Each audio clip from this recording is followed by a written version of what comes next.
नमस्कार, आपका स्वागत है फटाफट खबरों में। मैं हूं आपके साथ रुचिका जायसवाल। आज हम लेकर आए हैं बिहार के हर छोटे बड़े शहर की सबसे तेज और ताजा खबरें। तो चैनल को सब्सक्राइब कीजिए और वीडियो कहां से देख रहे हैं कमेंट बॉक्स में जरूर बताएं।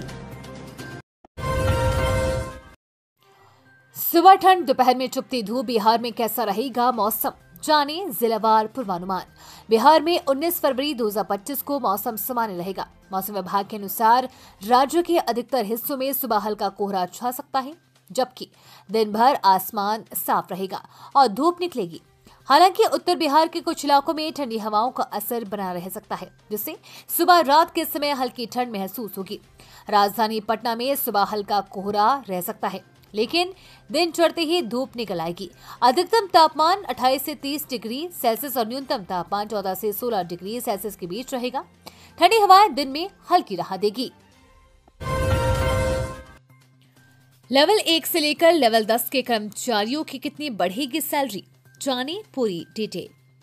केंद्र सरकार के द्वारा 8वें वेतन के गठन को मंजूरी मिल गई है। इस आयोग के लागू होने के बाद केंद्रीय कर्मचारियों की सैलरी और पेंशनर्स की पेंशन में जबरदस्त इजाफा होगा। लेवल 1 से लेवल 10 तक के सभी कर्मचारियों की सैलरी में बढ़ोतरी होने जा रही है। वहीं अब केंद्रीय कर्मचारी बेसब्री से 8वें वेतन आयोग की सिफारिशों का इंतजार कर रहे हैं। आइए जानते हैं किस लेवल पर कितनी बढ़ेगी सैलरी। बिहार को 3 राज्यों से जोड़ने वाले 2 एक्सप्रेस वे के निर्माण में अड़चन, कहा फंसा है पेच। बिहार को 3 राज्यों से जोड़ने वाले 2 एक्सप्रेस वे के अलाइनमेंट में पेच फंस गया है। यूपी व पश्चिम बंगाल सरकार की अनुमति नहीं मिल पाने की वजह से रक्सौल हल्दिया एक्सप्रेस वे और गोरखपुर सिलीगुड़ी एक्सप्रेस वे का मार्ग रेखन अभी तक फाइनल नहीं हो पाया है, जबकि मार्ग रेखन का मामला सड़क परिवहन एवं राजमार्ग मंत्रालय के अलाइनमेंट कमेटी के पास पहुंच चुका है। गोरखपुर सिलीगुड़ी एक्सप्रेसवे का बड़ा हिस्सा बिहार में है। NHAI ने इस एक्सप्रेसवे के अलाइनमेंट को तैयार कर लिया है। इसे सड़क परिवहन एवं राजमार्ग मंत्रालय को भेजा गया। बिहार में दौड़ेगी बुलेट ट्रेन, रेलवे ने गया सहित इन शहरों में शुरू की तैयारी। हाई स्पीड बुलेट ट्रेन परियोजना को लेकर वाराणसी पटना हावड़ा रेल कॉरिडोर के नया कोडरमा सेक्शन में जमीन का सर्वे तेजी से जारी है। सोमवार को टनकुपा पहाड़पुर स्टेशन के पास रेल लाइन से सटे गांव में जमीन का सर्वे किया गया। इस प्रक्रिया के पूरा होने के बाद भूमि अधिग्रहण शुरू होगा। इस परियोजना के तहत मानपुर को मुख्य स्टेशन बनाया जाएगा, जिससे गया क्षेत्र में बुलेट ट्रेन का अहम पड़ाव होगा। इस हाई स्पीड रेल कॉरिडोर की कुल लंबाई 799 किलोमीटर होगी, जो उत्तर प्रदेश, बिहार, झारखंड और पश्चिम बंगाल को जोड़ेगा। बिहार में ये बुलेट ट्रेन बक्सर, आरा, पटना, बिहार शरीफ, नवादा और गया से होकर गुजरेंगी। गया जिले में इसके लिए 75 किलोमीटर भूमि चिन्हित की जा रही है। गुड न्यूज, बिहार में असिस्टेंट प्रोफेसर की नियुक्ति 24 फरवरी तक चलेगा इंटरव्यू। बिहार के विश्वविद्यालयों में स्थायी सहायक प्राध्यापक की जारी नियुक्ति प्रक्रिया एक बार फिर 19 फरवरी से शुरू होगी। इस बार इतिहास विषय का साक्षात्कार 24 फरवरी तक होगा। इसमें 316 सीटें हैं। 1000 अभ्यर्थियों को आमंत्रित किया गया है। पटना विवि के स्नातकोत्तर इतिहास विभाग में सिर्फ एक स्थायी शिक्षक है, शेष गेस्ट फैकल्टी के भरोसे हैं। इसके अलावा दूसरे कॉलेजों में भी इतिहास में 2 से 3 शिक्षक हैं। दूसरे विश्वविद्यालयों की स्थिति भी अच्छी नहीं है। वहीं इस इतिहास विषय में सबसे अधिक नामांकन होता है। इतिहास विषय का साक्षात्कार होने के बाद भी 12 अन्य विषयों का साक्षात्कार होना शेष है।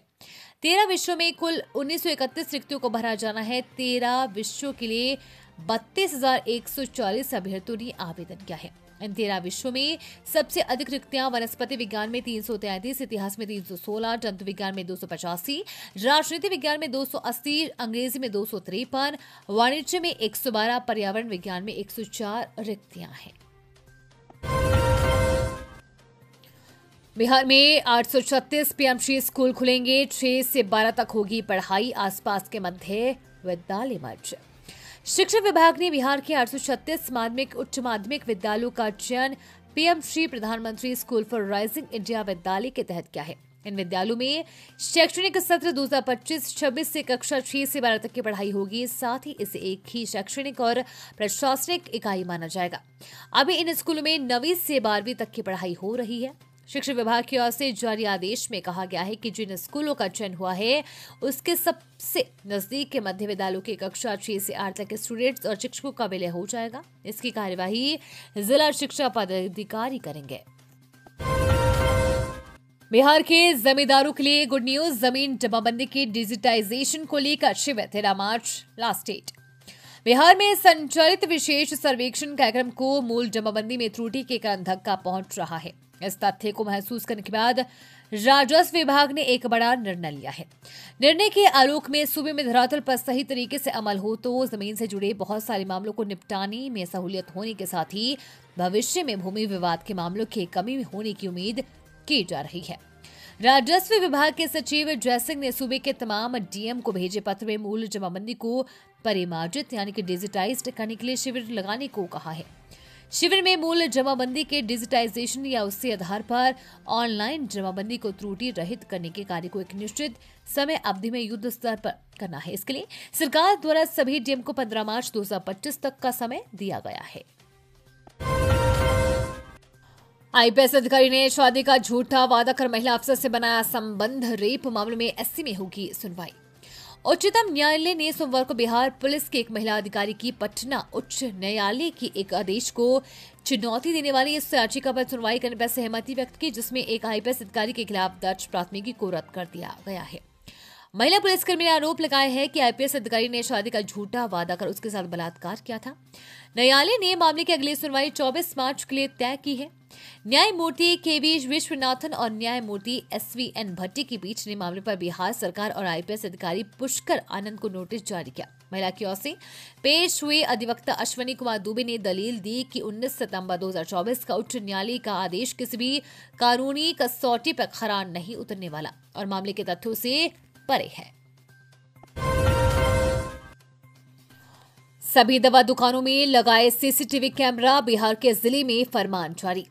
बिहार के एक जिले में प्रशासन ने आदेश जारी किया है कि सभी दवा दुकानों में सीसीटीवी कैमरा लगाया जाए। ये फरमान किशनगंज जिले में जारी किया गया है। दरअसल औषधि प्रशासन ने जिले के सभी रिटेल मेडिकल स्टोर्स पर सीसीटीवी कैमरा लगाने का निर्देश दिया है।